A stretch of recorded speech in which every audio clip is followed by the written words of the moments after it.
partisan statement. Okay. So this is League of Women Voters. The League acts in support of or in opposition to selected governmental issues which its members have studied. It does not support or oppose candidates, factions, or political parties. League members, as individuals, are urged to work in the political party of their choice.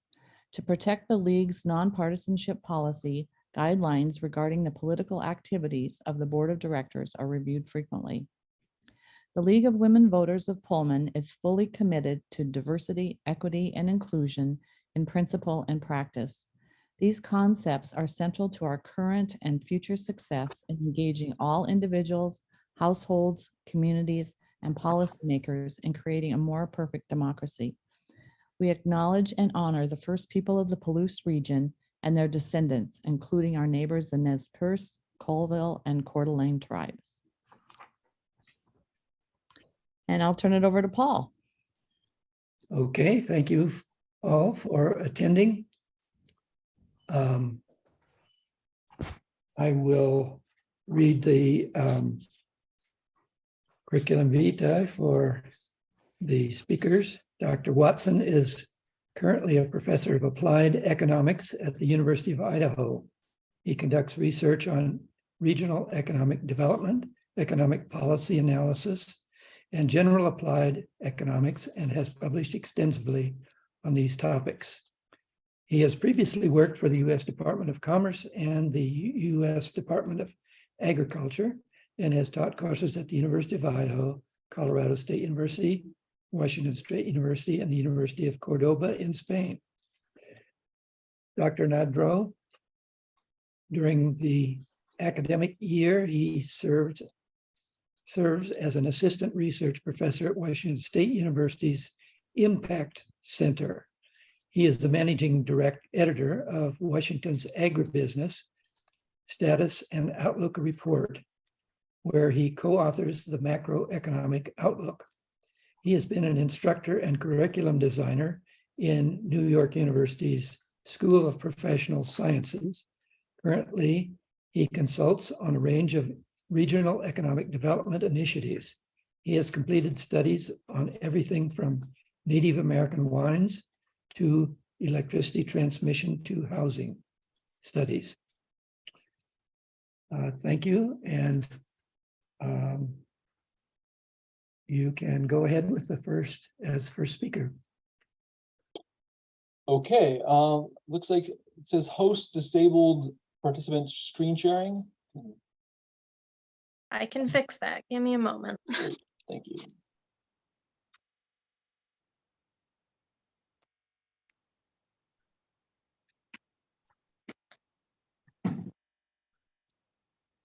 I forgot to add that if you have a question, please enter it in the chat. You should be able to share now. Let me know if you have any problems. Yep, got it. Perfect. All right, are we seeing that? Yes. All right. Well, great. Well, thank you, everybody. Again, brief introduction. I am Philip Watson, professor of applied economics at the University of Idaho. We'll kind of the way I'm outlining this talk here, we'll go through a few kind of things that are specific more to Whitman County, some trends and some specific things on wages in the region. When I give these kind of talks, I always try to remember a talk that a former pastor of mine once gave me about Kierkegaard's Madman. He gave shared this story with me about that Kierkegaard told about this madman who was put into an insane asylum, and he was convinced that he was not insane. So he plotted to escape, and he was able to escape this insane asylum. And so he thought, well, I just don't want to have to go back. I need to tell everybody objectively true statements. If all I say is objectively true statements, then they can't possibly put me back in the insane asylum. So the first person he walks up to, he says, "Hello, 2 + 2 = 4. And the next person, he says 2 + 2 = 4. Next person, 2 + 2 = 4. And of course, eventually, he gets thrown back in the insane asylum, right? The whole point of this was that truth has a context, and truth, even truth out of context, is just madness. So I don't want to just throw numbers at you. That's throwing you contextless information, which is tantamount to madness. So hopefully we'll have some sort of context put onto these numbers. And if I don't, hold my feet to the fire, and let's try to put some context on them. And then we'll switch gears, and I'll talk more about some national, so switching from Whitman County to some national numbers, and look at kind of what's in the news right now, kind of those pictures up there. I got those from the Lewiston Tribune. So, spring 2021, we have diesel at $3.35 a gallon, and McDonald's hiring $11 an hour. And a little over a year later, what do we have? Diesel at $5.41 and McDonald's hiring at $15 an hour. So yeah, so talking about those things that you're paying more, maybe you're getting more, but if you're getting more money, but you're paying more, is anything, are you any better off? So we'll talk about these trends, things that are happening in growth and in inflation. Okay, so here's kind of the first kind of thing I want to talk about in Whitman County. This shouldn't be terribly surprising. This is kind of where the total earnings are coming from for the county. And kind of not surprising, we have government being the largest source of earnings in the county. Now that includes the university, which certainly WSU is a big player in the county. But this is all government employment. So this would also be Pullman School District employees, right? So we'll talk a little bit later about maybe the difference between the university and things like local schools as far as driving economic activity. Okay, so we have government, we have manufacturing, which is at a nice growth path. It continues to grow, and these are in real dollars. So we have seen what I would say is a nice healthy growth in our manufacturing. Now that's of course mostly tied to Schweitzer, but also some of the spin-offs that have kind of come related to Schweitzer. So the next kind of line there, the dark blue, the farm, that's tied to net farm income, and that's kind of notoriously volatile. Net farm income goes up and down a lot. Currently it's up, which is great. But it's consistently a top player in the total earnings, total income to the county. Then we have healthcare and social assistance. So the hospital and healthcare clinics is another large player. And then retail trade, which certainly kind of is important, but has been fairly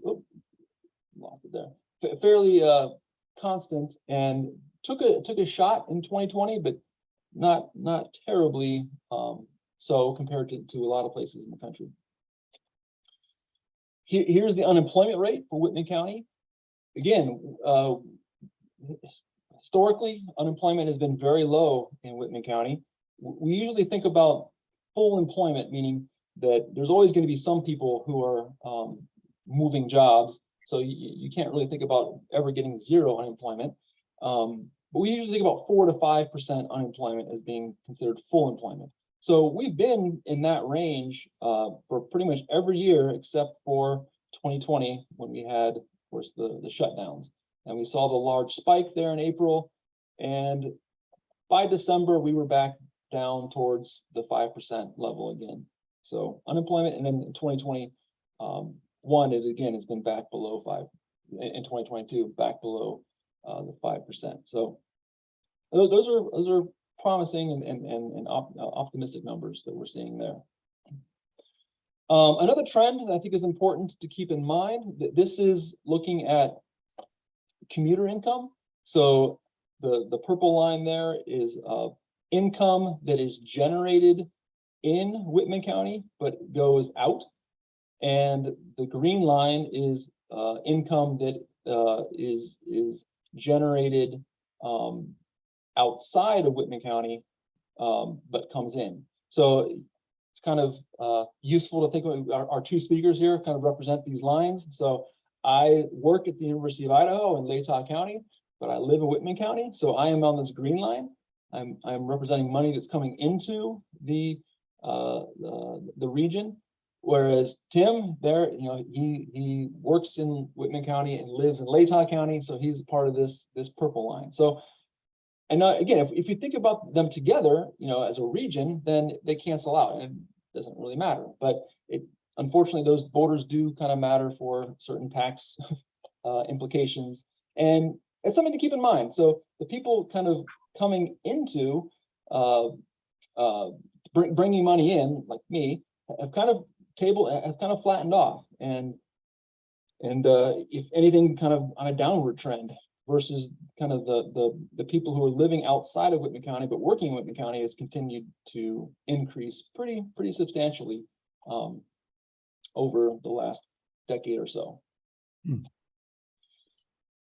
This kind of goes back to Kierkegaard's Madman. This is a way to try to put some context on some of these numbers. So first, we're going to look at kind of Whitman County, but kind of compare it to the United States average. So another way to think about this is comparing us to maybe median county USA. Okay, so how have we compared to median county USA from 2000 to 2020? So over those past 2 decades. Well, there's a couple, I think, maybe promising things. Population growth hasn't been incredibly strong here on the Palouse, but Whitman County actually has grown faster than the national average, which is promising. Now, again, we're a small county, so small numbers, it's easy to have large percent increases. But again, I think that's a promising trend to see that we are growing faster than the average. And again, for most rural areas in the United States, this is not true. They're losing population. So yeah, I think we should be. That's a positive change. Yeah, we should be looking at this as a positive thing. We are growing, our earnings are growing, our population is growing, our employment is growing. Now, maybe on the problematic side, our average earnings per job are below average. And we're going to actually take a deeper dive into this here in a couple more slides. But that's something that we want to be cognizant of and maybe want to try to remedy if we can. And the other thing I'd like to kind of highlight in this is this proprietors as a percent of jobs. We are below the national average at 19.6 compared to the national average of 22.8% of jobs that are proprietors. I do think, and this is going to show up in our next slide again, when I compare us to Latah County, we have a problem with entrepreneurship. We are under-entrepreneured, and I think this would be a fruitful area for Whitman County to take another look at what we could be doing to encourage and support entrepreneurship. So I'm going to move to another county, our neighbor county, Latah County, to look at how do we compare to another rural county with a land-grant university in it. Well, to read this now, you look, so Whitman County, if Whitman County is higher, it'll be over here on the right side of the ledger. If Latah County is higher, these will be on the left side. So in terms of population change, Whitman County has actually been growing faster than Latah County over these past 20 years. But so not only has it been growing faster, they have higher, even though Whitman County was below average for jobs, earnings per job, we are actually doing better than Latah County. And yeah, so a lot of promising trends about kind of how Whitman County has been performing overall. But again, this proprietors percent jumps out even stronger, that Latah County is doing a better job of fostering entrepreneurship. And I think that people in Whitman County should be asking why and how can we change that? How can we right that ship? Our proprietorship is certainly below the national average and much below what's going on in our neighbor to the east. Another thing I like to highlight is using an economic base way of kind of thinking about our economy.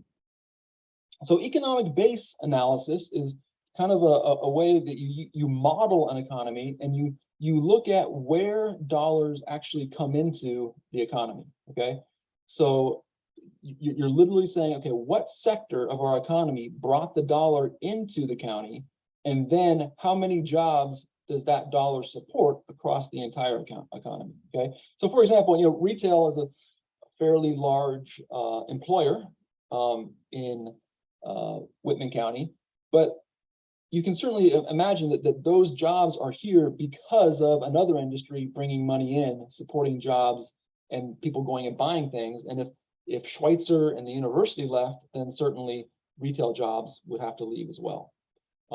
So this is a way of kind of accounting for the jobs and economic activity. We're talking about GDP here, so basically income to the county, and what sector was brought the money in, and then how much economic activity across the entire county economy did that support. So when looking at it through that lens, it's not that different. Some counties are much different in their kind of just employment or GDP by sector, and then after you run the base analysis. Whitman County is pretty much the same order, but these percents get a lot higher. Okay, so if we look at technology manufacturing, so Schweitzer and some of those spinoffs, we're looking at 24%, almost a quarter of the GDP in the county. It's huge, right? And part of that is because GDP includes profits and proprietors' income. So, they have some good years. These are 2019 numbers. 2020 numbers are always a little sketchy to use. So 2019 is kind of the last normal year that we kind of have data for.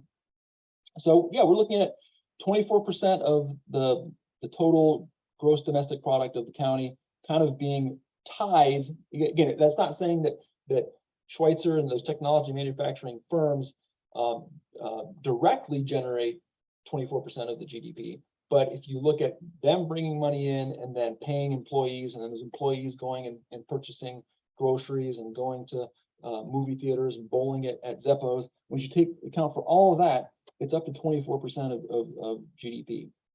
Higher education, so WSU, we're looking at 15%. Households.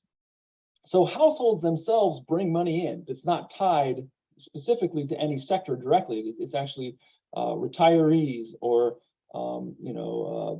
income from dividends, interest, and rents, or students getting money from home. So if you kind of bring up all of that amount of money that's flowing into Whitman County directly to households, not through a firm or a business, that's a pretty big chunk. 13% of the economy is tied to that. Then agriculture, almost 10%, and professional services like the hospital and the clinics, again, bringing people in from outside the county is at 6%. So you take those 5 sectors and you're at 2/3 of the GDP.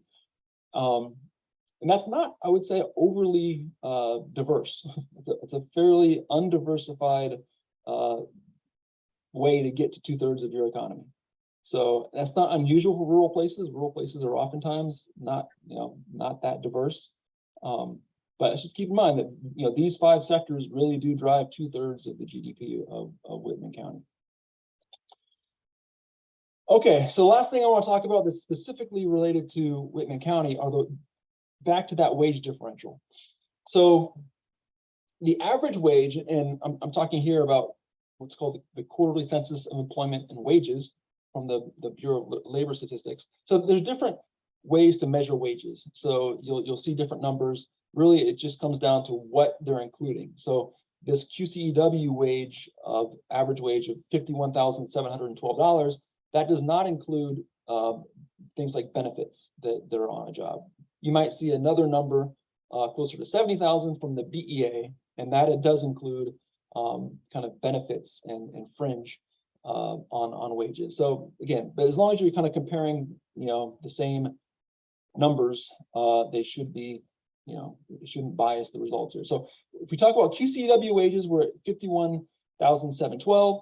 That's compared to the national average of 59,194. So we're looking at a difference of $7,500. We're paying below average on our average wage in Whitman County. So the question comes to my mind is, well, why? Where is that wage difference coming from? And we kind of developed this little heuristic here, way of kind of thinking about that. And it kind of comes down to this distribution graph here, right? So you can imagine that, let's say that you have your below average wages, like Whitman County is. Well, it could come from at least two different ways to think about where that could come from. One, you could be over concentrated over here in these low paying jobs. Okay, you have sectors of the economy that just pay below average. Okay, maybe they even pay at or above average for those sectors, but you're in low sector jobs. And that's a different thing than, maybe you have a more broadly set of sectors, but they all pay on these low tails of the whiskers. And that would also make you low wage. Okay, those are two very different phenomena that both lead to the same result, which is having low wage, having an average wage that's lower than the national average. So I'm going to deconstruct Whitman County's wages into those effects. Okay, so again, we're trying to account for this full 7,484. Well, how can we do that? Well, if we look at that first one, which is maybe looking at where are we on those whiskers. Okay, we're going to call that kind of a wage bias, or in more technical terms, factor bias. Okay, and maybe a way to think about that is, well, what if we paid our wages? Okay, so the average wage in Whitman County, we paid that wage, but we applied it to a national average industry mix. So we had the same percent of employment in the industries as the US did, but we paid our wages. Okay, well, if we did that, we would see that we have about negative $6,000 average wage, because we pay below average for the sectors we have. Okay, then we kind of look at sector bias, which is saying, well, what if we had our industry mix? So we keep the percentage distribution of jobs by sector, but we pay the national average from the US. Okay, well, if we did that, we would be down about $3,544. Okay, so we are both paying in the low whiskers, and we are over concentrated in those low paying sectors. It's kind of both of those things happening. Phil, can I interrupt and ask a please. question? I don't know if that's okay. Paul, am Yeah. I allowed to interrupt Phil? We'll You're allow it. muted, Paul. I'm not sure if this is, I don't want to step on your guys' toes, but If he agrees, that's okay. okay. Is that all right, Phil? Go for it. Yeah. So my question is, it looks to me like what you're saying is we are both over concentrated in low wage jobs. That would be things like hospitality services, right? We tend to pay our maids, right? They tend to be low wage jobs. Even if we pay them above the average, they're low wage relative to, say, Schweitzer. Yeah, that would be your sector bias down here. Engineers. Okay, that's the sector bias. And the factor bias, what is the factor bias then? Is what you're saying there is that that's where you're paying below average for the sector itself, for the industry itself. Exactly. So you might have Boeing, but Boeing might pay really low wages for its engineers. Right. Yeah, it might have an engineering firm that the engineering firms pay well, but your engineering firms are paying really low. That would be a factor bias. That would be a factor. Okay. Thanks. So all that to say is we're trying to get a little more context for where our low wages are coming from. And they're kind of coming more from this, that we're actually paying below average for our jobs more so than we have a bad industry mix, although we kind of have both. However, this interaction effect, where both those things are happening, because it's positive, basically that's saying that we pay relatively well for our low wage jobs, rather more so than we pay bad for our good jobs. So this I think is coming from kind of maybe the minimum wage effect in Washington State, that our low end isn't as as bad as our high end kind of for those effects. So maybe this is a little much to digest here, but again, I think it's important to try to figure out, well, 7,484, what does that mean, and how do we account for that? And for Whitman County, it's kind of both that we're paying below average inside of sectors, and we have kind of concentration in low sectors as a whole. So again, something to keep in mind as we're moving forward. Okay, well, I want to take a little sidestep from talking about Whitman County and what's going on. And hopefully maybe we can have a discussion about those things in Whitman County. And I know Tim's going to add more context to that as well. But I will kind of switch now to kind of things that are affecting all counties, and that's kind of this inflation. Okay, and our current inflation is running at about 5.5%, and that's high for what people have experienced as of late. You know, it was down at less than 2% in 2021, and however, you know, it's down from its highs in the first quarter of 2022. It was at 8%. And again, the Federal Reserve kind of wants to keep inflation at about 2 to 3%. That's the federal target. And again, just to reiterate, we haven't seen these levels of inflation since the early 80s. So here's kind of the OECD's. And again, I'll kind of mention different types of inflation. So what I was talking about before is what's called PCE, or personal consumption expenditure inflation. It only includes kind of more household level expenditures. This is kind of a broader version of inflation. But again, you can kind of see that we kind of peaked out here, and then we're down a little bit from our peak. But we haven't seen kind of these levels since back here in the early 80s. So this is pretty, you know, it's been a generation of people who haven't really experienced this level of inflation. And again, to add some context, I think it's helpful to think that there are kind of two kind of main drivers of inflation. One is kind of demand driven. This is maybe the more traditional way to think about it. It's where you have kind of the too many dollars chasing too few goods. And kind of, this is kind of where you see prices and quantities moving together when it's kind of demand driven or demand pull, versus kind of the supply driven. And this is where you see prices and quantities moving opposite from each other. And these are kind of the constraints in the supply chain, right? So when you have supply chain problems and inability to get to source inputs, that affects the supply. And that's kind of called a cost push type of inflation. And then there's kind of a third type, which is kind of ambiguous between the two, and that kind of arises from kind of technological advances or demographic changes, which are kind of affecting both simultaneously. So we're going to try to decompose the inflation we're looking at into these different types. So demand side inflation, again, this is kind of the traditional stuff that we learned in grad school, kind of going back to that the quantity theory of money. Which basically states that the supply of money times the velocity of money equals our GDP. Okay, so that inflation is tied really to that money supply, and as the money supply goes up, you have too many dollars chasing too few goods. That leads to inflation, which leads to our little quote here from Milton Friedman. Uncle Milt. This is a famous quote of his, that inflation is always and everywhere a monetary phenomenon. It is in the sense that it is and can be produced only by a more rapid increase in the quantity of money than in output.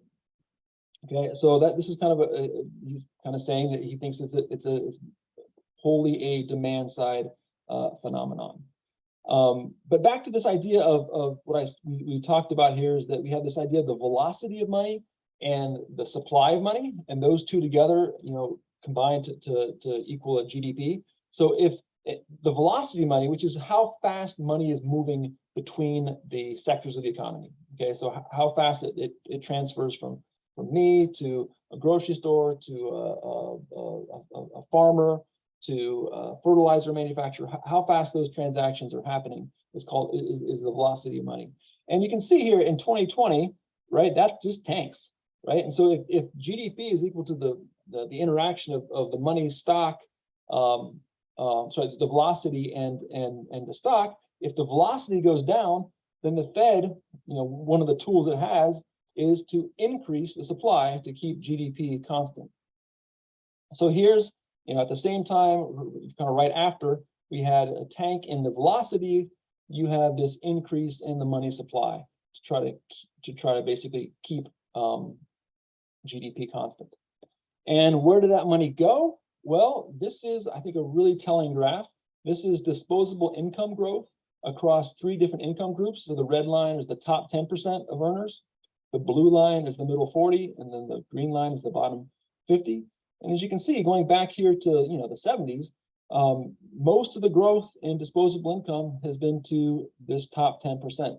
And we have seen some modest gains to both the green and the blue.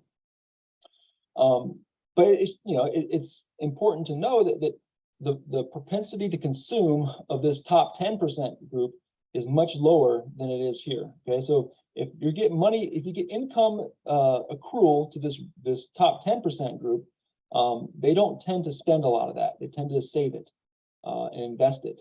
So it doesn't hit the economy in the same way as these numbers down here do. So you start to see in 2020, right? So we had large stimulus from the last recession, right here back in the mid 2000s, and you didn't see this spike in inflation because you saw the income growth be kind of going mostly to the high income groups, not as much to the low income groups.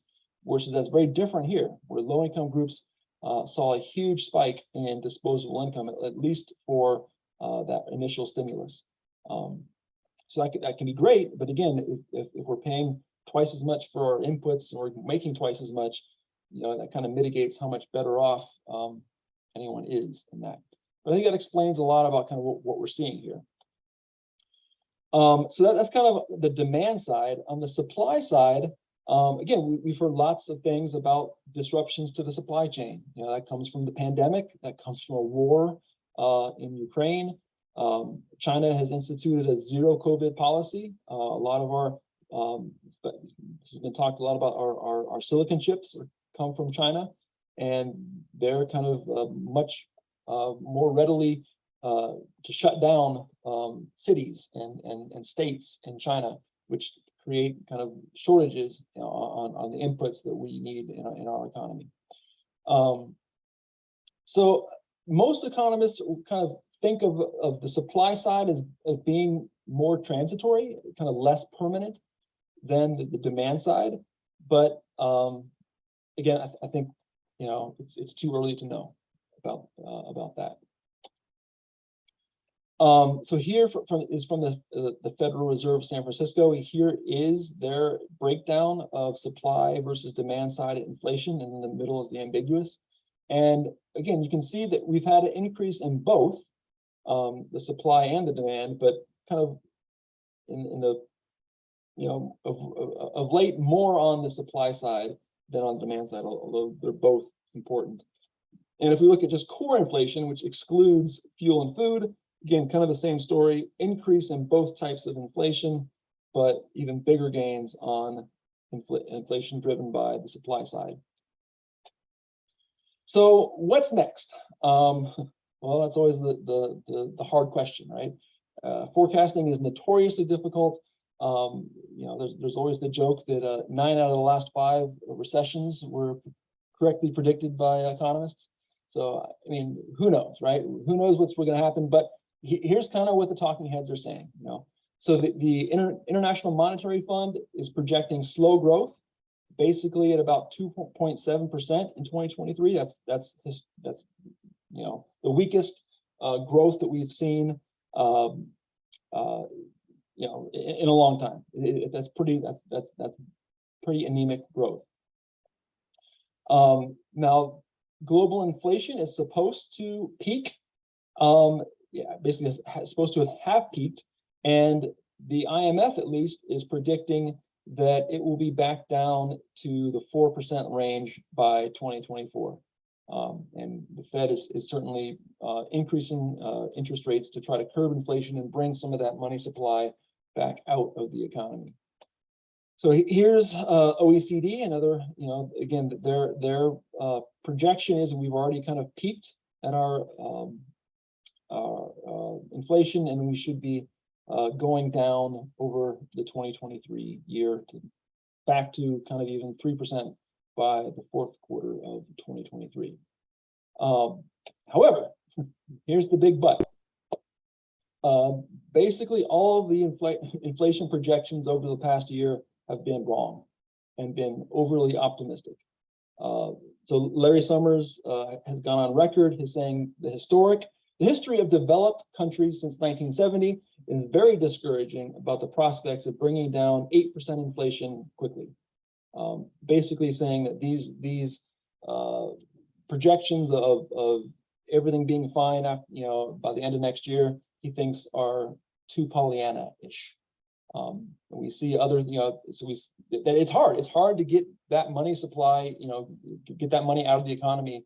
That takes a long time. He says history's on his side to say that it doesn't happen fast. We also see some potential out there for new supply side shocks, new pandemics in China and California.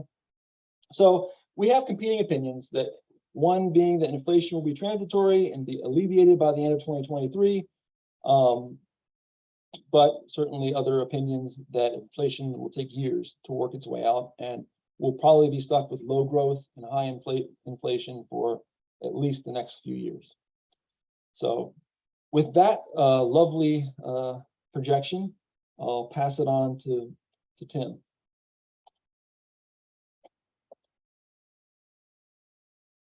Let me stop my share here if I can.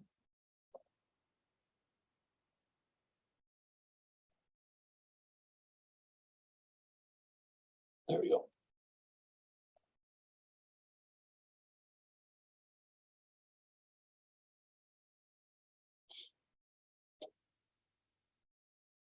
Can you see my screen now, Phil? Yes, we're great. set. Thank you, Paul. I think that I love that Phil ended with inflation might go down, but it might go up. Harry Truman is famous for having said, "Someone please give me a one-handed economist," because the economists that he worked with always used to say, on the one hand this, but on the other hand that. So he always asked for a one-handed economist. And you might get that with me today. So I'm gonna kind of start in a similar place to where Phil did. I'm gonna look a little bit at Whitman County, tell a very similar story, though I'm gonna try and truncate it a little bit. And then I'm gonna jump over to look at the Pacific Northwest in a broader context. I wanna understand where Whitman sits within the larger Pacific Northwest. And then rather than going to the national markets and the inflation side, I want to jump over to our foreign markets. And you'll see why I do that in a moment. So kind of here's my pictures of Whitman County. And then this is actually Osaka, Japan. This is not Seattle. And I want to talk about Japan a little, quite a bit when we get into the foreign market sector.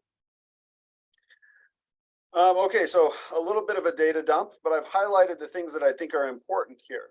Just like Phil went through and looked at the various industries in Whitman County according to the earnings that they bring in, or according to the base activity that they bring in by GDP, I'm going to do something quite similar. I've got the two-digit industry codes here, and then this is total employment within those industries, average earnings. And then I've got this funny thing at the end called the location quotient, which just tells us how concentrated is that industry in Whitman County relative to the nation as a whole. So are we more concentrated or less concentrated than the nation is in this particular industry? And so I've highlighted the ones that I think are key. Agriculture being the big one, and we are, almost 2.5 times as concentrated as the nation is. So you look at Whitman County, and right, chances are you're 2.5 times more likely to run into a farmer at the coffee shop than you are somewhere else in the U.S. The other big one is manufacturing, which again is Schweitzer. Very similar story to what Phil was telling. Professional, scientific, and technical services. We are very under concentrated in that industry, even though we have a good amount of jobs there. And probably the most interesting one to me is this healthcare and social assistance. You would think with Pullman Regional Hospital and the medical centers that we have here, the doctor's offices and everything else, you'd think that we would be more concentrated, but we're actually a little over half of where we would be expected to be. Interesting. And this bothers me a little bit, because it's one thing to say we're highly concentrated in agriculture. That just means that we have, right, the natural resource base that allows us to be concentrated, right? If I looked at North Dakota, I would see a lot of mining, right? Mining, quarrying, and oil and gas, because that's where the natural resource is. But when it comes to these kind of services like education and healthcare, you kind of want to make sure, that your police force, your fire brigade, you want those resources to be able to meet the needs of the population. And that doesn't really seem to be the case here in Whitman County. We seem to be very under concentrated in it. And then government, again, just like Phil said, this includes the university, which is why we are heavily concentrated here relative to the size of our population, and it pays reasonably good wages. And so that story, okay, agriculture, manufacturing, government, those are kind of the big three. And what I've done here is I've looked at those concentrations over time. Okay, that location quotient that we were talking about, how concentrated are we? And I wanted to say, over the last decade, what has happened to those industries? And we break that down into what we call an industry SWOT analysis. SWOT stands for strengths, weaknesses, opportunities, and threats. And if you have a very high location quotient, if you're highly concentrated in industry and that location quotient is growing, okay, highly concentrated industry that's growing for your region, we call that a strength. Okay, so this big green bubble right here, that's government. The size of the bubble is reflecting the employment level. And so government is very big in Whitman County, and we're highly concentrated in it, and that concentration is growing. So this is a pillar of our economy. The same thing is true for the manufacturing sector, highly concentrated and growing. And that would include Schweitzer and all of its spinoffs. But this red one down here is agriculture. Okay, we're highly concentrated in it. Again, over 2.5 times as concentrated as the nation, but that concentration level is falling. Okay, and so that is considered a threat, because one of our pillars in our economy, our pillar industries, it looks like it's starting to deteriorate or collapse. And so that might be a point of concern for the county. These blue bubbles over here are what we call opportunities. They are low concentration, but they're growing in concentration. And I think this is really where Phil and I would agree. We really want to see more entrepreneurship. We are not very diverse in our economy. We're really centered on these three industries: government, agriculture, and manufacturing. And we want to see the human capital base from the universities spill over into some commercialization to drive some of these opportunities into the strength category. And so that's kind of what we're looking for there. So education. Whitman County is actually somewhat insulated from a lot of the national shocks that we feel. I mean, if we think back to the 2008, 2009 recession, right, we didn't really feel a housing collapse in Pullman the way that they did in Seattle or Portland or these other places. And part of the reason we didn't is because we have this stability in our education sector. And one of the things that you see, this is a quote from the Census Bureau. One of the things that happens in a recession typically is people that get laid off go back to school. Or if you can't find a job because you're in a recession, you go back to school and get new training. And so what the Census Bureau found in this kind of 2006 to 2011 is total college enrollment grew by 3 million people, right? Which was great. It contributed to this post-secondary enrollment, and that would benefit WSU. Okay, so a recession in Seattle could be good for Pullman. Not that we would wish that on Seattle, but you see where I'm going there. So the university has provided us a lot of insulation in Whitman County. The same thing is true with the manufacturing sector. As far as our developing nations go, as they continue to develop and grow in terms of their disposable income and their assets, they invest in infrastructure. And I was going to put a map of SEL in there where all of the SEL manufacturing sites are and regional hubs are, and they're all over America, but they're all over South America as well, right? And so that provides us a lot of insulation because you have foreign markets like Phil was saying about basic industries. Well, corporate headquarters is here in Pullman. So a lot of that money that's being generated in those other areas, some of it's coming back here and benefiting us and providing us, again, a little bit more insulation to some of the shocks that we would normally see. Agriculture hems and haws, right? There's not a lot of stability in agriculture usually.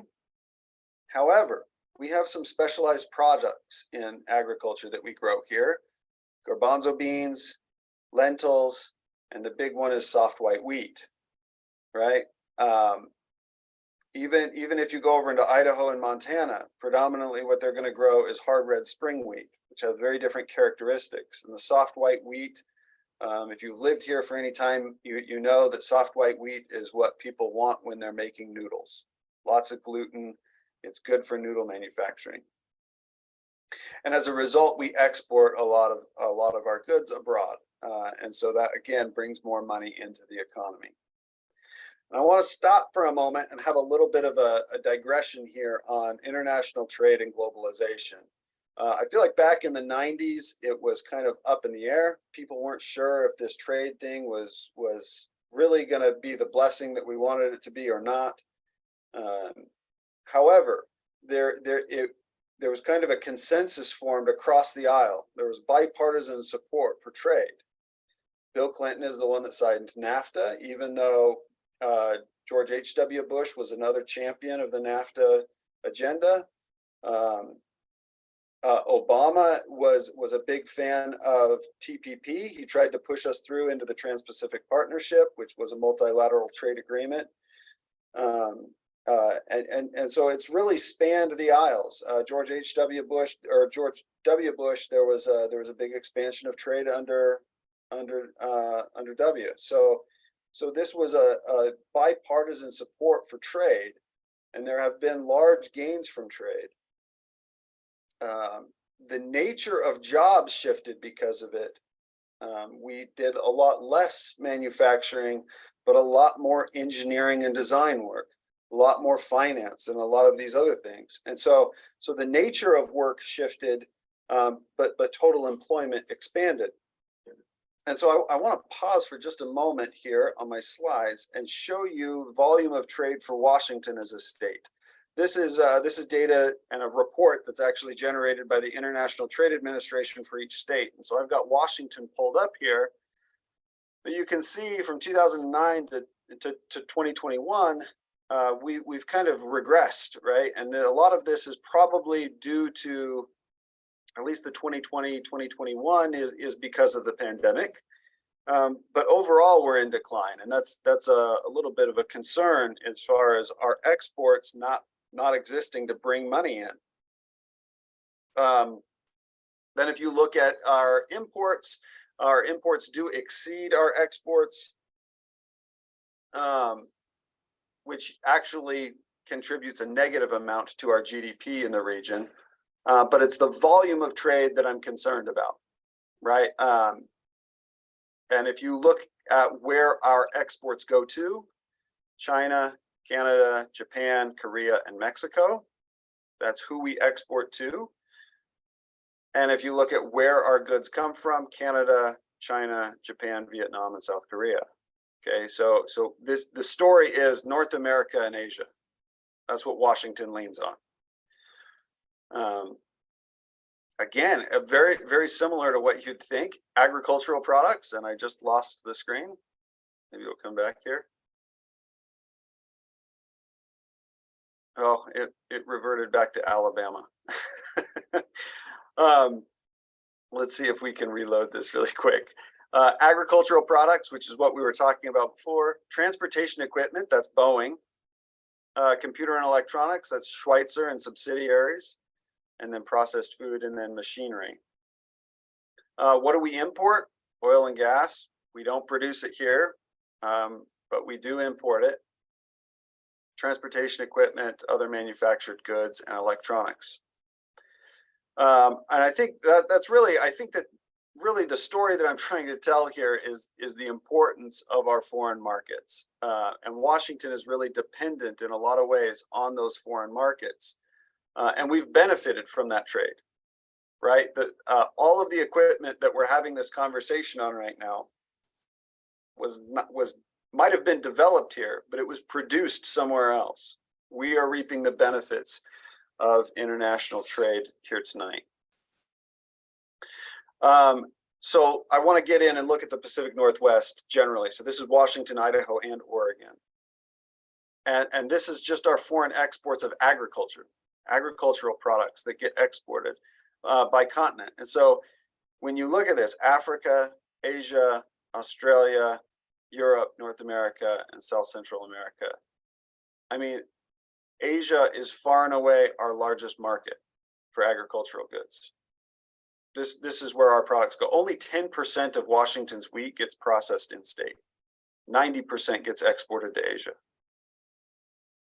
Okay, electrical component manufacturing, far and away, Asia. It makes sense, right? We're not going to export to Europe. That's going to be East Coast of the U.S. is going to export to Europe, and so Asia is our primary market. It's the shortest transportation route for us. Aerospace, again, Boeing, Asia. I mean, the story is really a one-note story. We are dependent on Asia to bring money into Washington and the Pacific Northwest. Concerns. So Phil talked about our supply chain issues being transitory. I hope that it is, but the demographics of our primary markets suggest that it might not be. China's population, again, there's some question about the level of accuracy of China's data. There are some economic geographers that believe that China is already in a population decline, not that it has peaked. Though the World Population Review data that I use says that China is peaking right now and is about to go into a demographic decline, meaning lower populations. Lower populations will mean lower demand for our goods, lower demand for wheat, lower demand for Boeing, lower demand for you name it. So population decline would be hard on us in terms of for our farmers. Our farmers won't have that market to export to. Japan is already in decline, and that's of concern to us. Taiwan is about to peak. Taiwan, by the way, is our primary chip manufacturer. However, most of the chips that they manufacture end up getting exported to China, where they get embedded into final goods that get imported to the US. It's a very small percentage of Taiwan's chips that get directly shipped into the US. Most of the chips that they manufacture come to us indirectly. And then South Korea is another big market for us. So if you take South Korea, China, and Japan, that really is about 60 to 70% of our foreign market from the Pacific Northwest. Those three countries compose about 70% of our foreign market, depending on which commodity you're looking at. Imports. Who do we import from? Well, the Pacific Northwest gets a lot of goods and services from elsewhere in North America, Canada, and other states in the US. And then, but again, a lot of our goods come from Asia. Like China is a primary manufacturer that we import from. And again, I just have to harp on the gains from trade. We are really good at producing agricultural commodities. We apply less fertilizer. Our soil is more conducive to growing agricultural goods. China's agricultural base, they have to apply a lot of fertilizer to get the kinds of yields that they need to. And so they do what they're good at, we do what we're good at, and then we trade. And as a result, we all benefit. And the concern is with their markets in decline, that might not continue. The level of trade is likely to fall. And if it falls, the gains from trade will fall with it. This is data from the Pew Research Center. And they're showing top 10 countries in projected population gains and losses by 2100. And you can see almost all of the gains are coming in Africa. Africa and China has invested a lot in Africa, far more than we have. And so you see these population gains occurring, and then you look over at where the population losses are occurring, and they're all happening in Asia and Europe. So again, China can lose this 374 million people and it will still be bigger than us. But those losses are something that I'm thinking a lot about when I do my analyses for our local industries.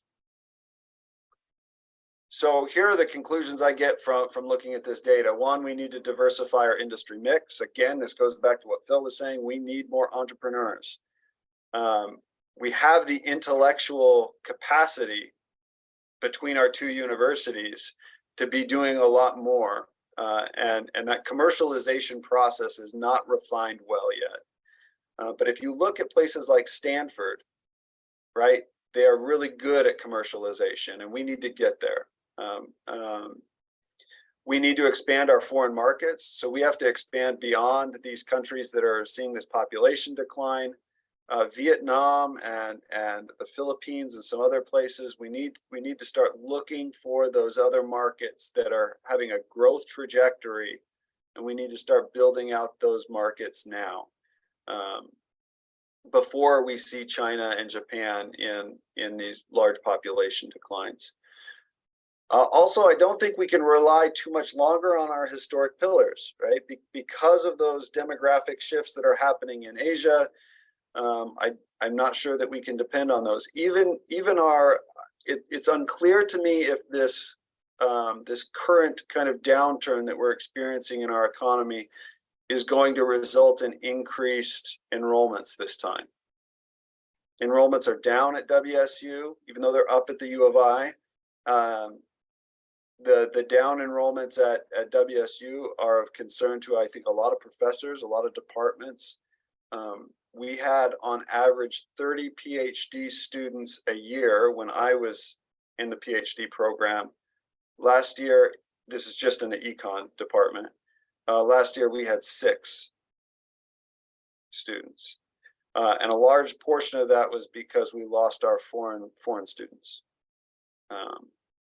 And so I'm concerned with the large education costs, the large levels of student debt that are being incurred to go to school. I'm concerned that even under a recession, I don't know that the universities will be able to insulate Whitman County much longer. I think with the foreign markets in decline, I don't know that our agricultural markets, unless we develop new ones, I don't know that agriculture is going to be something that can insulate us from international and national shocks. I think that the move towards electrification and the moves that we're making internationally and nationally will be a boon to Schweitzer and kind of the technology around electrification and whatnot. I think that we could see some gains there.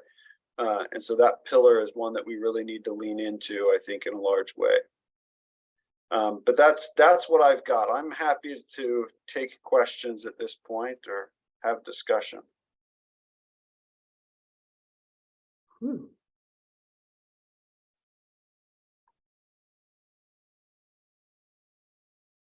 Okay, this is a question for Phil. What is the typical escape time from higher inflation for example, the big spikes in 1975, 1980, and 2007 or 8. Well, yeah, I gotta say, I was 5 years old the last time we had this type of inflation, so this is new new for me. From what I can understand, what we're talking, I mean, historically, it's more like 5 to 10 years before you really work it all out. Again, history is our only predictor of the future, but you know, how much are those trends, the things that again, you ask 10 economists, you get 20 opinions, right? So, and I think that's fair. I mean, I understand the wanting to have a one-handed economist, but I think part of our strength is that we just tell our students that the correct answer in economics is always depends. You can never be wrong if you say depends, because it depends on a lot of things, and we're not soothsayers. This is hard stuff. This is humans. This is millions of humans acting around the globe, and they're not predictable. But I think you can understand the broad trends about the broad forces. I mean, it's an issue of forces that are at play. We are trying to we're raising interest rates. We're I think doing the things we know how to do to curb inflation. You know, so I think that the betting money would say we're looking at more like 3, 4, 5 years, not 1 year, to get this inflation back to normal, or to 2-3%. That's my take. I don't know, Tim, you got a different opinion? Yeah, I think that's right. I think that it's very difficult. It's easy to inject money into the system, as we saw. It's very hard to pull it back out again. Right. And the problem is it takes you a long time to pull that money out of the economy, but velocity goes back up to its normal level pretty quickly. And so insofar as that theory of the money supply and GDP holds true, I think it takes a long time to curb that inflation. And you know, we always, economists like stability, right? So we can certainly yank it out faster, but that would create, again, broad, you know, wide swings, and that's kind of one of the things that people who try to plan the economy don't want. They want as stable a path as possible back to normal. And that's one of the objectives of the Federal Reserve, right? Is to stabilize the economy. So if they were to go through and just yank the rug out from under everyone, I think they would not be true to their mission. Right. Okay. There is a question. So is it fair to say that the president can't control these forces? I do not think that the president has no power on the economy, but I think that giving them credit or blame, that they get too much credit and too much blame. Say that for the economy. Right.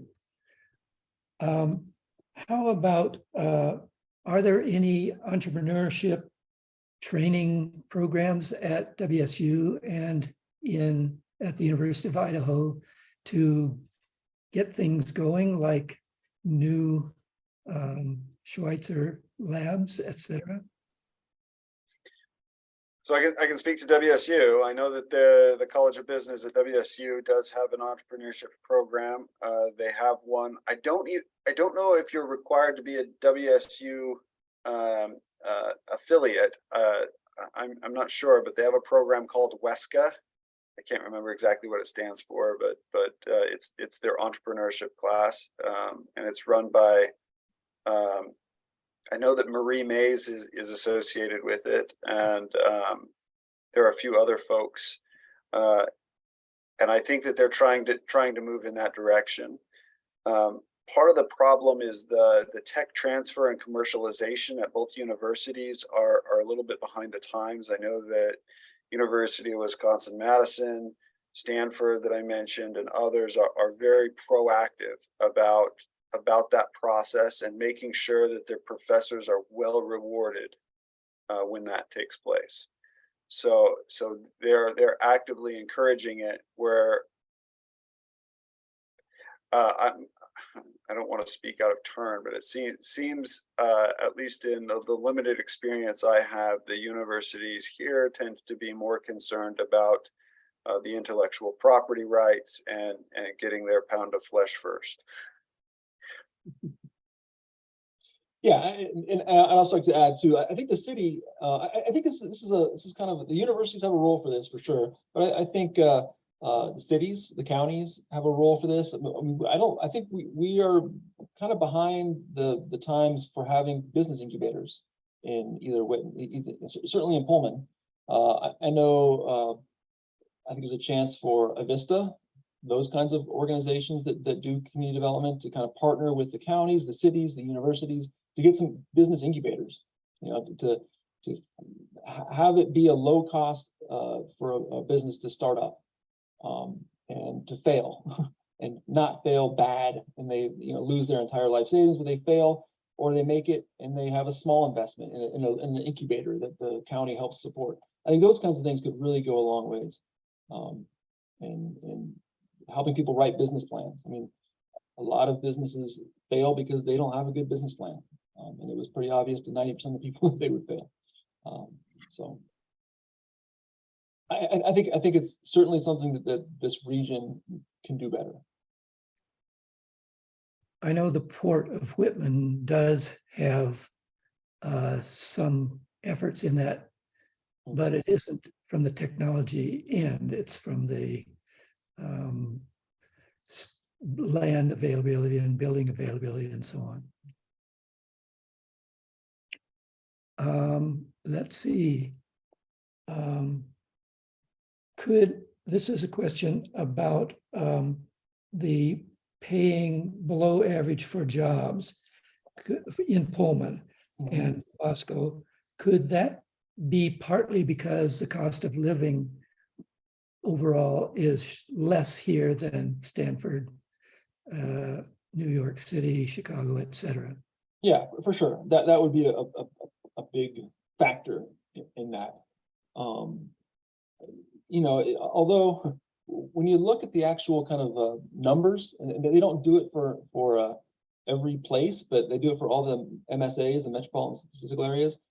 A place like Boise, which you consider to be kind of a low cost area, I think their cost of living index is only like 0.98. Like it's not that far off of the national average. These cost of livings, you know, certainly there's the Bay Area and there's, you know, Seattle and there's Southern California, but kind of beyond that, the cost of living isn't as big a factor differences between places as you might think it is. Right.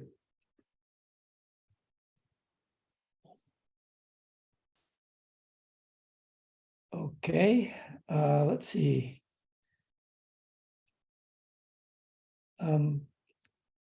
Does the transportation cost and the possibility of continuing increases in fuel costs will it have a big effect on our markets in the Pacific?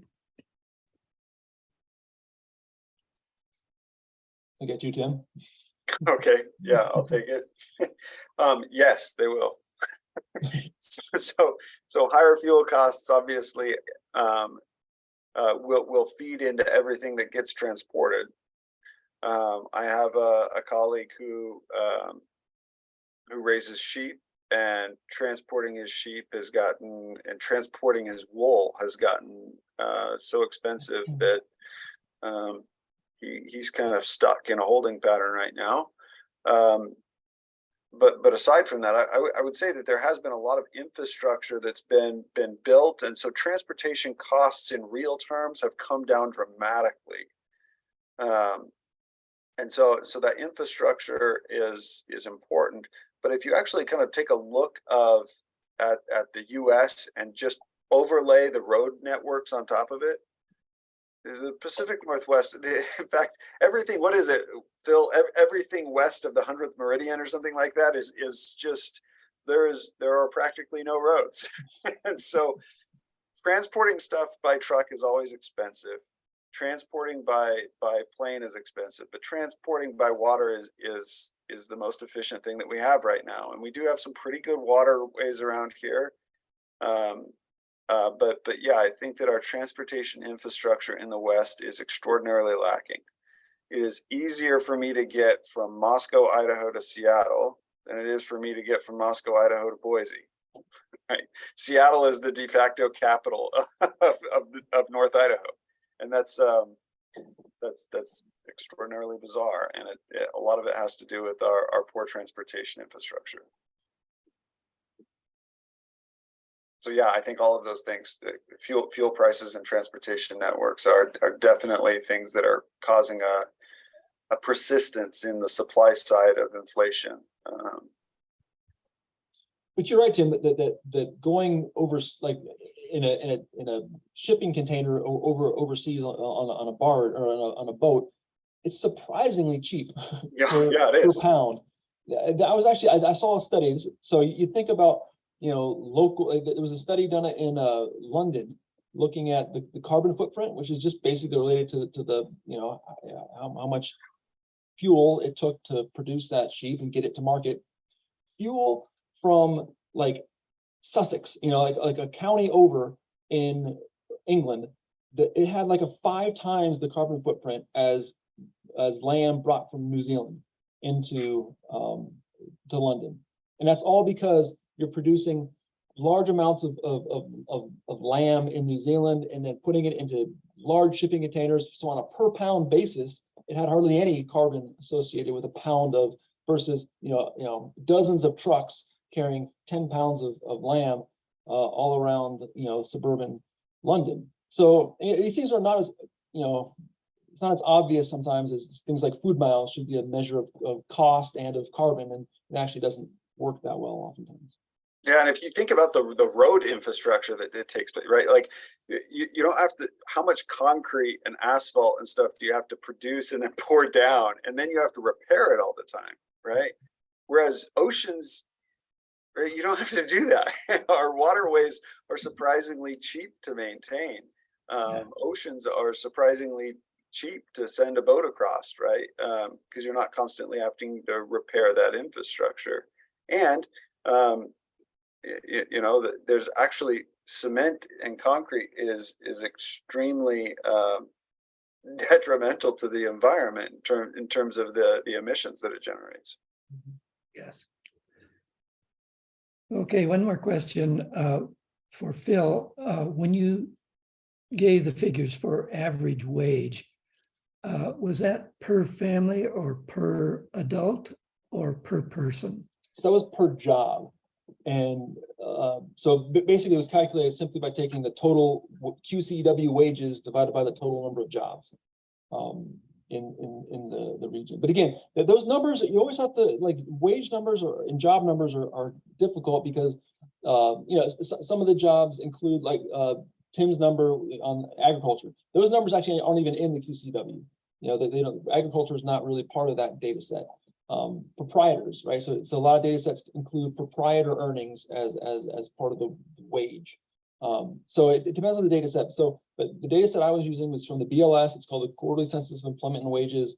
That excludes proprietors, and it only covers what we call covered employment. So people who are under unemployment insurance. But again, it's, as long as you're using the same data set, for different places, it should be fairly unbiased. Okay, are there any more questions? If not, we certainly thank you very much for a very enlightening and interesting talks. Thank you for having us.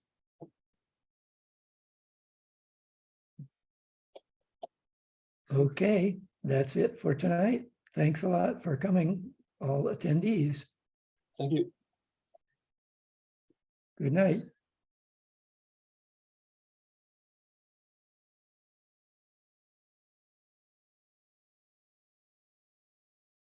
That was a really interesting meeting.